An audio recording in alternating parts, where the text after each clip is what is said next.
Hi friends, good morning. Welcome back to my channel target with Meera. Friends, मैं आप सबसे request करना चाहूँगी कि प्लीज़ 2 मिनट तक मेरी बातें बहुत ध्यान से सुनें। इसके बाद अगर आप सबको अच्छा ना लगे, आप सबके लिए यूज़फुल ना लगे तो आप सब स्किप कर सकते हैं।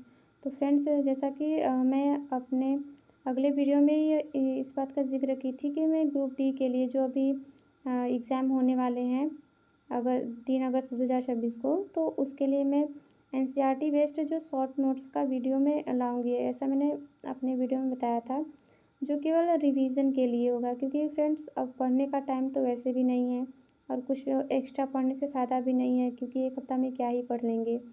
तो अब केवल मल्टीपल ध्यान दीजिए रिवीजन पर, क्योंकि रिवीजन करेंगे तो आपका मतलब कि अच्छा पेपर जा सकता है। तो अभी आप रिवीजन पर ही केवल ध्यान दीजिए। तो फ्रेंड्स, आज मैं धातु और अधातु पर वीडियो लाई हूँ और मैं आप सबको श्योर करती हूँ कि इससे क्वेश्चन फंसेंगे, क्योंकि ये एनसीईआरटी बेस्ड है और ये मेनली ये शॉर्ट नोट्स है, जिसे आप सब आराम से कहीं भी आते जाते वक्त ईयरफोन लगाकर सुन सकते हैं। तो ये केवल मतलब रिवीजन के तौर पर रहेगा। और फ्रेंड्स, आप सबको अगर कोई चैप्टर का जो रिवीजन हो या शॉर्ट नोट्स चाहिए तो प्लीज़ कमेंट में ज़रूर बताइएगा। और मैं आज धातु अधातु का लाई हूँ, तो आज हम धातु और अधातु के बारे में पढ़ेंगे। तो सबसे पहले हम शुरू करते हैं धातु और अधातु में जो डिफरेंस होता है उसे शुरू करते हैं। धातु ऐसे तत्व जो इलेक्ट्रॉन त्याग कर धनायन बनाते हैं, धातु कहलाते हैं। अधातु ऐसे तत्व जो इलेक्ट्रॉन ग्रहण कर ऋणायन बनाते हैं, अधातु कहलाते हैं। आवर्त सारणी में लगभग 93 धातु होते हैं, यानी कि जो आवर्त सारणी होती है उसमें 93 धातु होते हैं। जैसे ये हो गया gold, silver, platinum, copper, zinc, iron, aluminium, lithium, sodium. और अधातु आवर्त सारणी में लगभग 18 अधातु होते हैं। जैसे हाइड्रोजन हो गया, carbon, nitrogen, phosphorus, oxygen, sulphur, fluorine, chlorine, bromine, iodine. ये सब अधातु हैं जो आवर्त सारणी में लगभग 18 होते हैं। तो ये कुछ एग्जाम्पल दिए हुए हैं। फिर आ जाते हैं धातु में। इनको आवर्त सारणी में बाईं ओर रखा गया है, जबकि अधातुओं को आवर्त सारणी में दाईं ओर रखा गया है। और इसका एक अपवाद भी है फ्रेंड्स, जो है हाइड्रोजन, इसे बाईं ओर ही रखा गया है, ये अपवाद है। फिर धातु सामान्यतः धातु ठोस अवस्था में पाए जाते हैं। जैसे हम देख सकते हैं जो मरकरी या पारा जो होता है, यह एकमात्र ऐसा धातु है जो कमरे के तापमान पर, जिसका नॉर्मली टेम्परेचर जो होता है 25 से 27 डिग्री होता है, तो कमरे के तापमान पर द्रव अवस्था में पाया जाता है पारा। और जो गैलियम व सीजियम ऐसा धातु है जिन्हें हथेली पर रखने पर यह पिघल जाता है। और फिर आ जाते हैं हम अधातु में। तो अधातु जो होते हैं, अधातु ठोस, द्रव व गैस तीनों अवस्था में पाया जाता है। नोट्स के लिए, एकमात्र अधातु जो द्रव अवस्था में पाया जाता है तो वो है ब्रोमीन जो है वो एकमात्र ऐसा अधातु है जो द्रव अवस्था में पाया जाता है। फिर उसके बाद गैसीय अवस्था, जैसे hydrogen, nitrogen, oxygen, fluorine, chlorine, ये गैसीय अवस्था में होती है और ये अक्रिय गैसें होती हैं। फिर उसके बाद ठोस अवस्था में देख सकते हैं कार्बन, सल्फर और फास्फोरस है। फिर उसके बाद आ जाते हैं नेक्स्ट पेज पर। तो धातु समानतः जो धातु होती है वो कठोर होती है, जैसे कि लिथियम, सोडियम, पोटेशियम। ये धातु ये मतलब कि जो होता है नरम होते हैं, ये नरम होती हैं, इन्हें चाकू से काटा जा सकता है। सामान्यतः धातु जो होते हैं वो कठोर होते हैं, लेकिन इसमें कुछ अपवाद में भी होते हैं, जैसे लिथियम है, सोडियम है, पोटेशियम है। ये ऐसे धातु होते हैं जो नरम होते हैं और इन्हें चाकू से भी काटा जा सकता है।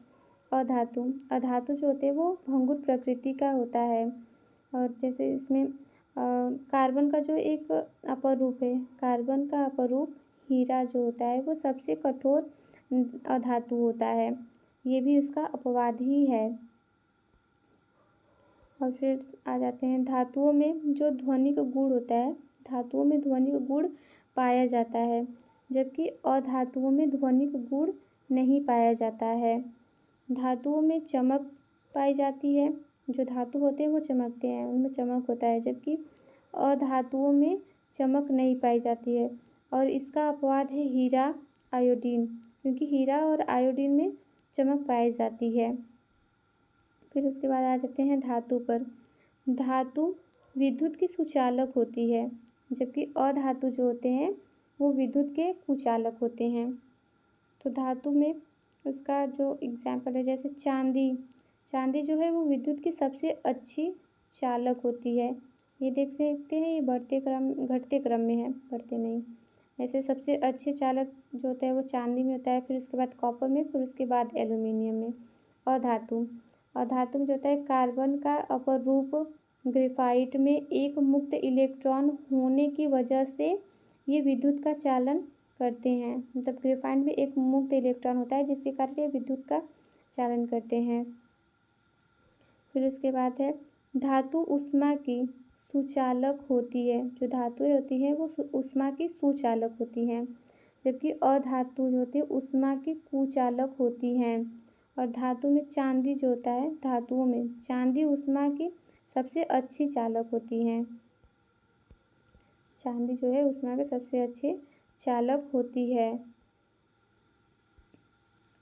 धातुओं में अघातवर्तनीयता का गुण पाया जाता है, जबकि अधातुओं में अघातवर्तनीयता का गुण नहीं पाया जाता है। अब ये अघातवर्तनीय क्या होता है, जैसे मान लीजिए हम लोहा लेते हैं तो उसे पीट कर एक चादर के रूप में हम बना सकते हैं, तो वही उसका मतलब कि चादर के रूप में बन जाए, वो अघातवर्तनीय गुण है, उसे पीट कर बनाया जाए। जबकि इसमें अधातुओं में कोई ऐसा गुण नहीं पाया जाता है। जैसे हम कांच को ले लें, अगर उसे हम पीट कर और चौड़ा करना चाहेंगे चादर के रूप में तो वो टूट कर बिखर जाएगा, तो अधातुओं में नहीं पाया जाता है घातवर्तनीय गुण।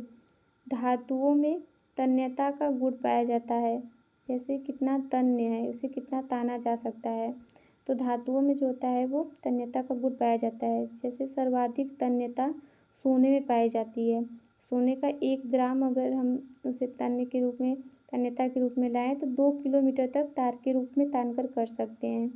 अधातुओं में तन्यता का गुण नहीं पाया जाता है। फिर उसके बाद है धातुओं का जो गलनांक व क्वथनांक होता है वो उच्च होता है, जबकि अधातुओं में गलनांक व क्वथनांक निम्न होता है। और धातु में आ जाते हैं, धातु सर्वाधिक जो गलनांक होता है वो टंगस्टन का होता है, सर्वाधिक गलनांक टंगस्टन का होता है। फिर उसके बाद धातुओं की ऑक्साइडों की प्रकृति जो होती है वो क्षारीय होती है, धातुओं के ऑक्साइडों की प्रकृति क्षारीय होती है, जबकि अधातुओं के ऑक्साइडों की प्रकृति जो होती है वो अम्लीय होती है। तो अब आ जाते हैं नेक्स्ट पेज पर। तो फ्रेंड्स अब हम देखेंगे रिएक्शंस कुछ, जो है धातुओं के ऑक्सीजन के साथ अभिक्रिया, जो धातु होते हैं उनका ऑक्सीजन के साथ अभिक्रिया करें तो क्या प्राप्त होगा। धातु का जब ऑक्सीजन के साथ अभिक्रिया कराया जाता है तो धात्विक ऑक्साइड प्राप्त होता है, जिसकी प्रकृति जो होती है वो क्षारीय होती है। और जैसे कैल्शियम का जब ऑक्सीजन के साथ ऑक्सीकरण किया जाता है या अभिक्रिया कराया जाता है तो कैल्शियम ऑक्साइड प्राप्त होता है, इसकी प्रकृति जो होती है वो क्षारीय होती है। और फिर उसके बाद आ जाता है मैग्नीशियम, जब मैग्नीशियम का धातु के मतलब मैग्नीशियम का ऑक्सीजन के साथ अभिक्रिया कराया जाता है तो मैग्नीशियम ऑक्साइड प्राप्त होता है, इसकी प्रकृति क्षारीय होती है। और कुछ अपवाद के रूप में हैं, जैसे aluminium oxide, zinc oxide, lead oxide, तो ये इन तीनों में इन तीनों की जो प्रकृति होती है वो उभयधर्मी यानी कि एम्फोटेरिक होता है। एम्फोटेरिक मतलब कि इसमें क्षारीय और अम्लीय दोनों गुण पाए जाते हैं। अधातुओं की ऑक्सीकरण के साथ अभिक्रिया ऑक्सीजन के साथ अभिक्रिया अधातुओं की ऑक्सीजन के साथ अभिक्रिया। तो आइए समझते हैं अधातुओं का ऑक्सीजन के साथ अभिक्रिया कराया जाता है तो क्या प्राप्त होता है। अधातु का जब ऑक्सीजन के साथ अभिक्रिया कराया जाता है, अधातु और ऑक्सीजन का अभिक्रिया कराया जाता है तो अधात्विक गुण अधात्विक ऑक्साइड प्राप्त होता है। अधात्विक ऑक्साइड प्राप्त अधातु का ऑक्सीजन के साथ अभिक्रिया कराया जाता है तो अधात्विक ऑक्साइड प्राप्त होता है। इसकी प्रकृति जो होती है अम्लीय होती है। जैसे सल्फर का जब ऑक्सीजन के साथ अभिक्रिया कराया जाता है तो सल्फर डाइऑक्साइड प्राप्त होता है। इसकी प्रकृति जो होती है वो अम्लीय होती है। इसके भी कुछ अपवाद हैं, जैसे जब कार्बन का ऑक्सीजन के साथ अभिक्रिया कराया जाता है तो कार्बन डाइऑक्साइड बनता है और कार्बन डाइऑक्साइड की प्रकृति जो होती है वो अम्लीय होती है। और फ्रेंड्स, अगर आप सबको मेरी वीडियो अच्छी लगे तो please like share and comment ज़रूर करिएगा और सब्सक्राइब भी कर लीजिए साथ में। तो इसका नोट्स देखते हैं हम। जो अम्लीय वर्षा के लिए उत्तरदायी गैसें, मतलब अम्लीय वर्षा के लिए कौन कौन सी गैसें जिम्मेदार होती हैं। तो पहला है SO2 यानी कि सल्फर डाइऑक्साइड और दूसरा है NO2 नाइट्रोजन डाइऑक्साइड। धातुओं की क्रियाशीलता का क्रम, ये फ्रेंड्स बहुत इम्पॉर्टेंट है, तो आप सब इस पर विशेषकर ध्यान दीजिएगा क्योंकि इससे क्वेश्चन आते हैं। तो धातुओं की जो अभिक्रियाशीलता है वो देखते हैं। सबसे पहले potassium, sodium, calcium, magnesium, aluminium, zinc, iron, lead, hydrogen, copper, mercury, silver, gold.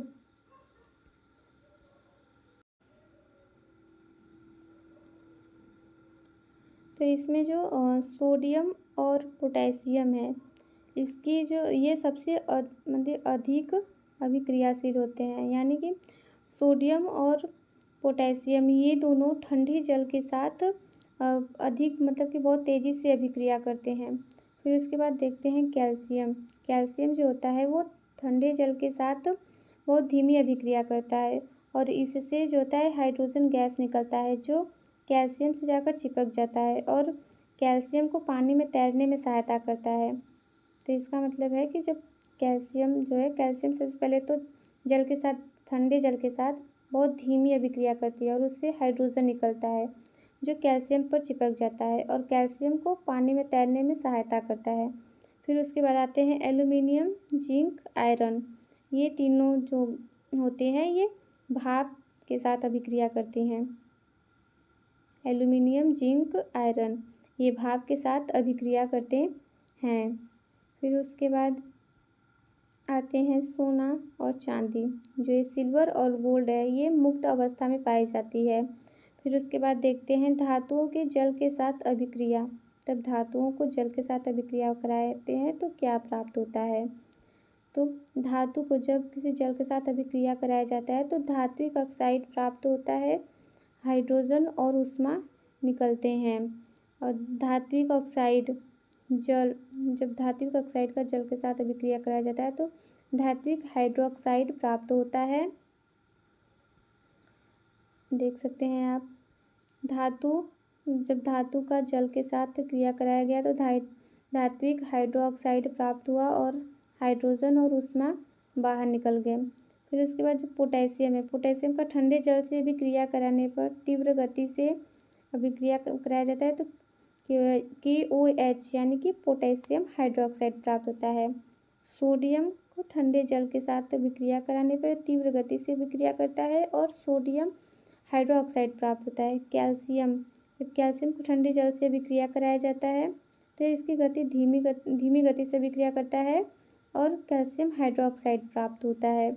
And then जब मैग्नीशियम जो होता है इसे गर्म जल के साथ अभिक्रिया कराया जाता है तो मैग्नीशियम हाइड्रोक्साइड प्राप्त होता है। तो आ जाते हैं हम अपने नेक्स्ट वीडियो पर। तो ये देखिए, एल्यूमिनियम, जिंक, आयरन, ये तीनों जो होते हैं वो भाप और वाष्प के साथ अपने अभिक्रिया करते हैं। और जो ये लेड होता है ये जल से कोई अभिक्रिया नहीं करता है, जल के साथ लेड कोई अभिक्रिया नहीं करता है। सिल्वर एंड गोल्ड ये मुक्त अवस्थाएं में पाई जाती हैं। फिर उसके बाद देखते हैं धातुओं की अम्लों के साथ अभिक्रिया, यानी कि धातुओं को जब अम्लों के साथ क्रिया कराया जाता है तो क्या प्राप्त होता है, आइए देखते हैं हम।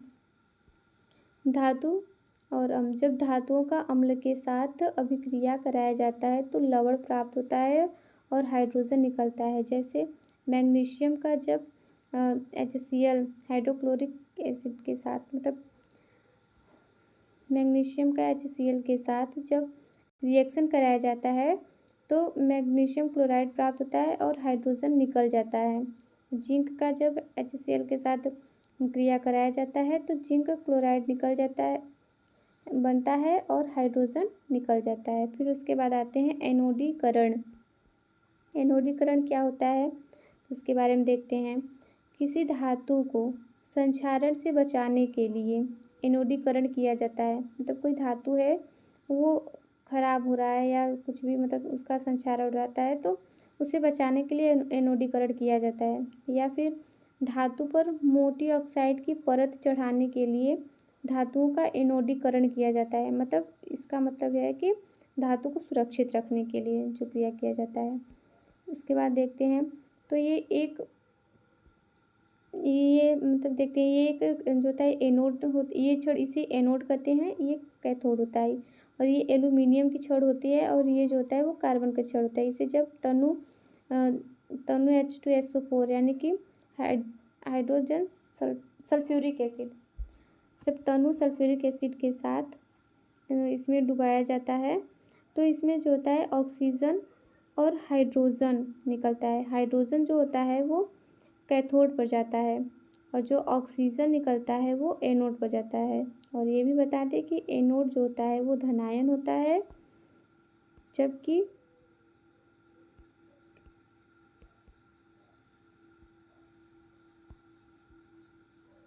कैथोड जो होता है वो ऋणायन होता है। तो चलिए नेक्स्ट पेज पर चलते हैं। एक्वारेजिया, जिसे हम अम्लराज के नाम से भी जानते हैं, सांद्र हाइड्रोक्लोरिक एसिड और सांद्र नाइट्रिक एसिड का ताज़ा जो मिश्रण होता है वो एक्वारेजिया कहलाता है। यानी कि हाइड्रोक्लोरिक एसिड को 3 और सांद्र नाइट्रिक एसिड को 1 के रेशियो में लेकर जो मिश्रण प्राप्त होता है उसे एक्वारेजिया कहते हैं। एक्वारेजिया मुख्यतः सोना, चांदी और प्लेटिनम को गला सकता है। यह भभकता द्रव होने के साथ साथ प्रबल संक्षारक भी होता है। नोट, फिर उसके बाद नोट देखते हैं, ये इम्पोर्टेंट पॉइंट है, इसे ज़रूर याद कर लीजिएगा। जो हाइड्रोक्लोरिक अम्ल होता है वो नमक का तेजाब उसे कहते हैं। हाइड्रोक्लोरिक एसिड को नमक का तेजाब कहते हैं और जो नाइट्रिक एसिड होता है उसे सोरे का तेजाब कहा जाता है। फिर उसके बाद आते हैं भर्जन पर। भर्जन क्या होता है।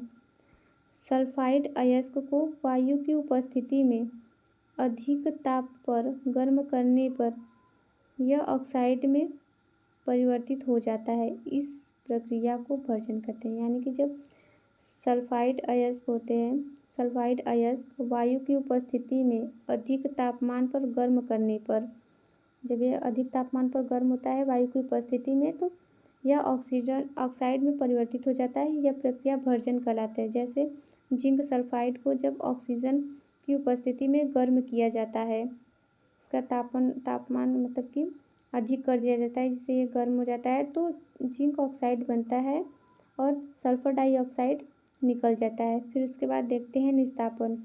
निस्तापन क्या होता है।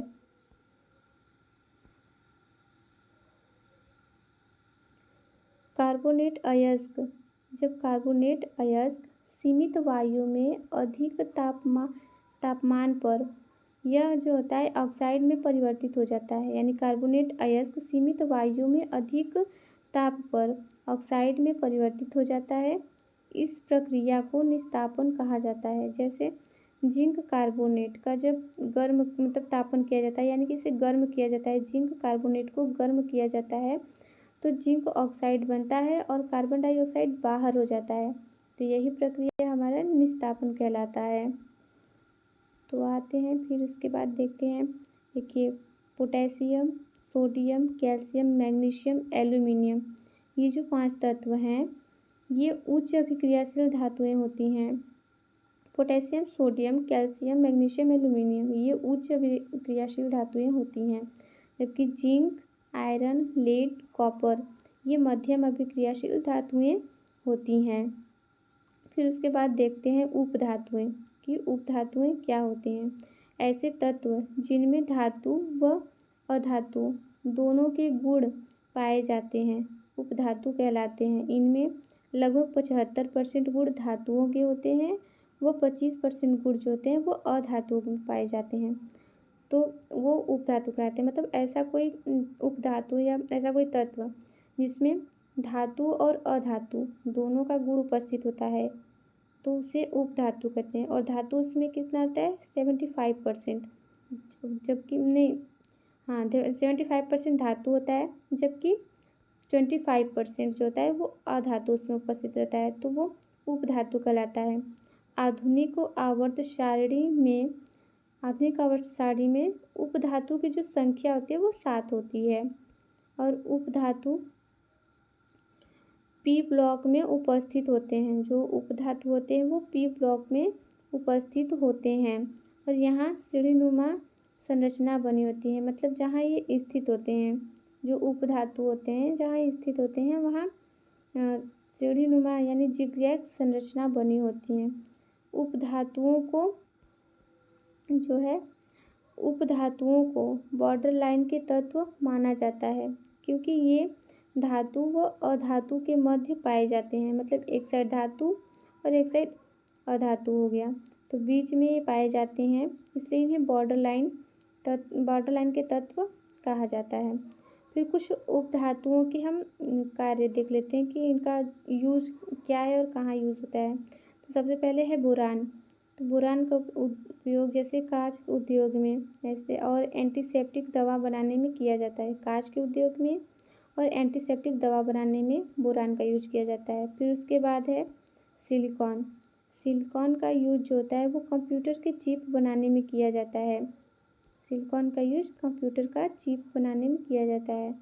तो फिर हम आ जाते हैं अपने लास्ट पेज पर।